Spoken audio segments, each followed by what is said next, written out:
انتصارات اكتوبر 73 لعام 2012 ومرور 39 سنة على هذا الانتصار الذي لن يمحى من ذاكرة الأبطال اللي حققوا النصر. أعزائي المستمعين، يسعدنا أن يكون اللقاء الآن مع الرائد متقاعد سمير نوح أحد أبطال حرب الاستنزاف وحرب أكتوبر 73. مرحب بيك وأقول لك كل سنة وأنت طيب. أهلا وسهلا وحضرتك طيبة وقواتنا المسلحة بألف خير وسلامة، وشعبنا العظيم الشعب المصري بألف خير وسلامة.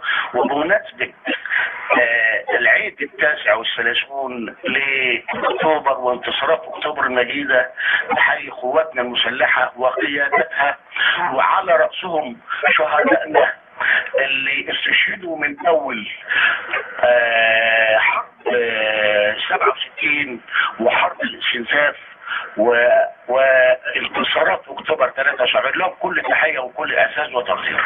بالنسبه لحضرتك ونحن نتذكر الان ونقول نسطر لابنائنا ونقول لهم هذه الملحمه، ملحمه الانتصار. والله من ناحيه اني انا بتذكر كتير قوي حاجات جميله وعظيمه في ذاكره وتاريخ العسكريه المصريه في حرب الاستنزاف وفي حرب اكتوبر. ولو احنا رجعنا لورا شويه هنلاقي انا اتكلم عن الشهيد ابراهيم الرفاعي البطل الاسطوره القائد العظيم كان قائدي. وهذا الرجل العظيم قام يوم 4/7 سنة 1967، وكان في عام 67 اللي هو كانت فيه الهزيمة او النكسة، لان احنا ما حاربناش اصلا في عام 67.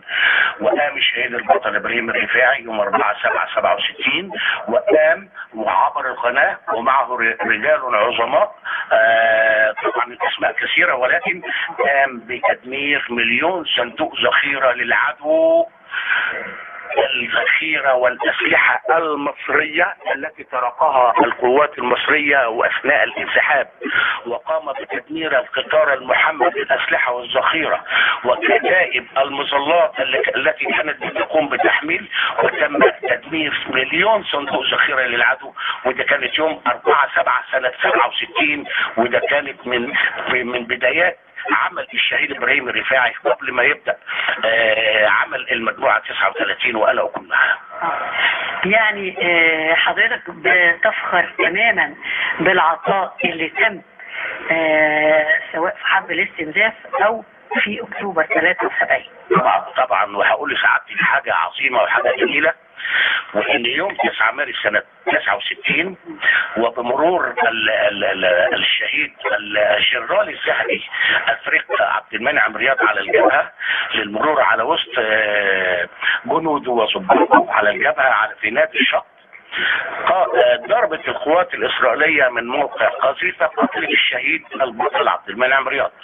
وأصدر الرئيس جمال عبد الناصر آنذاك بالأخذ بالصقر للشهيد البطل للفريق أول الله يرحمه محمد أحمد صادق، ولقائد المجموعة 39 قتال الشهيد إبراهيم الرفاعي. وفعلا وكان هذا الموقع اللي طلع منه الدانة. قمنا وباختصار شديد وهجمنا على الموقع الذي اسمه موقع لسان التمساح، وكان هذا الكلام يوم 19/4 سنة 1969. وهجمنا على الموقع وقتلنا فيه 44 جندي وضابط من جنود العدو. وكان لي الفخر العظيم اني اقوم بقتل 30 واحد منهم من الملجأ، لان كان نصيبي.